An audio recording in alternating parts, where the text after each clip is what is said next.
Long, long ago, our Creator Kwatam Satlam, He came down from the heavens to this area. He came with a great purpose. The Creator came down to this area and He built our mountains, He built our oceans, our rivers, our creeks. Creator built all of the forest, all of the trees, and all of the plants. He then went on to create the animals. He created Tachalmilch, animals of the land. He created the sea animals, the creatures that could fly and the creatures that could crawl.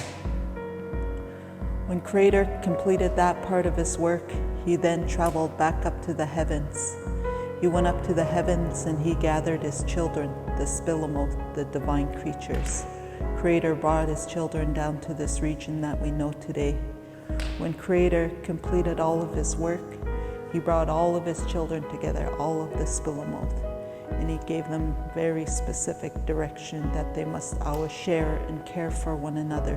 They must always teach each other, and they must share their skills, and that's how the shishalh became one people.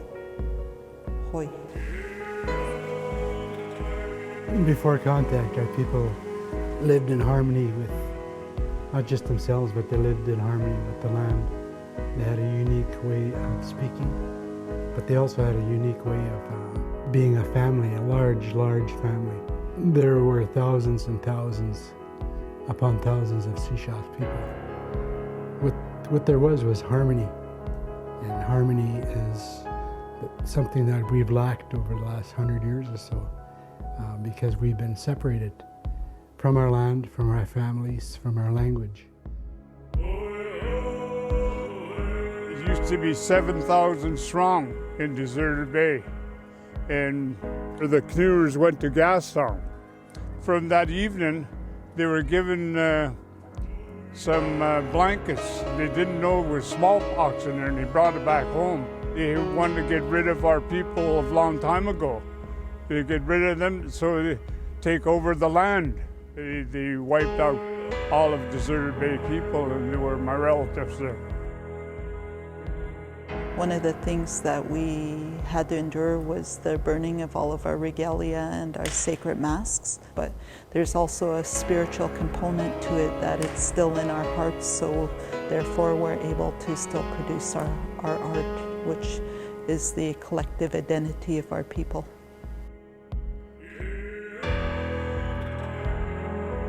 The spirit is still alive, and every winter that spirit will come down from the mountains.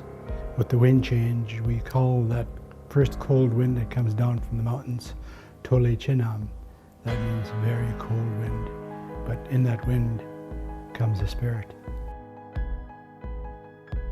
One of the things that our people have had to overcome and are still working to overcome has been the dark legacy of the residential school, and there was horrendous things that happened to previous generations. Indian Affairs and the missionaries started to take our children and put them into residential schools here at Shishalh. They were kidnapping the kids and then going right in the houses and kidnapping the kids.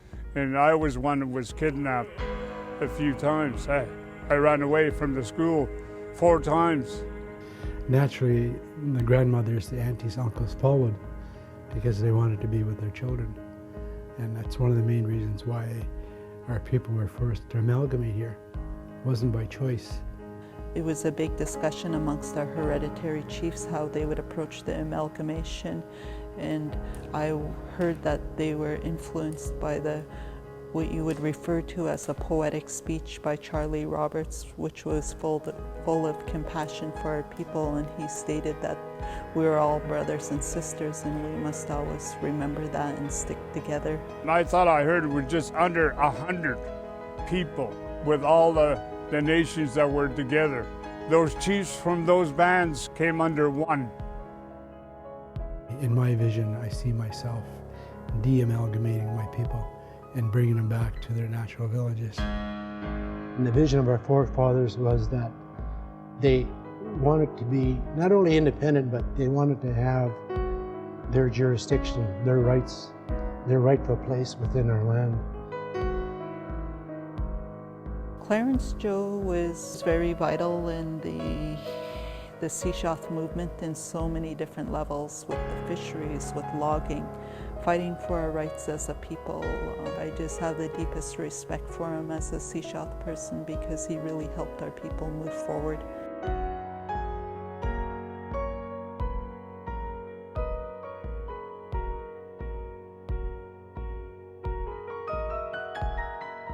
So the 1980s were a unique period in our people's lives. We had acquired self-government, a legislative style in 1986, and prior to 1986 our people had already begun taking over their own administration of our government, so we were prepped and ready, so to speak.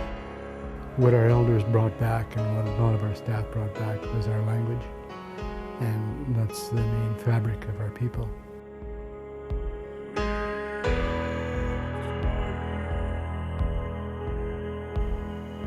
If you were to go forward 150 years or more from now, would I see and would I envision for the shishalh people, by living from a place of spirit, we'll be able to provide our best to each other and to the greater community. I do see integration, I see our culture thriving, I see a land that is restored, an environment that is restored.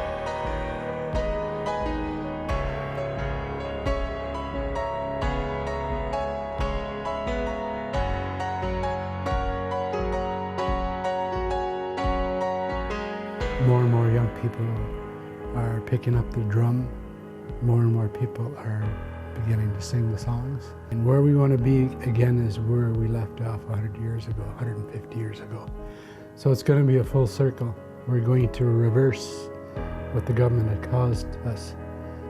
Now we're going to go back to the traditional ways of governing. And I think that's going to be exciting. For me to see that in my lifetime, at 70 years old now, I can see it, I can almost feel it. Yeah.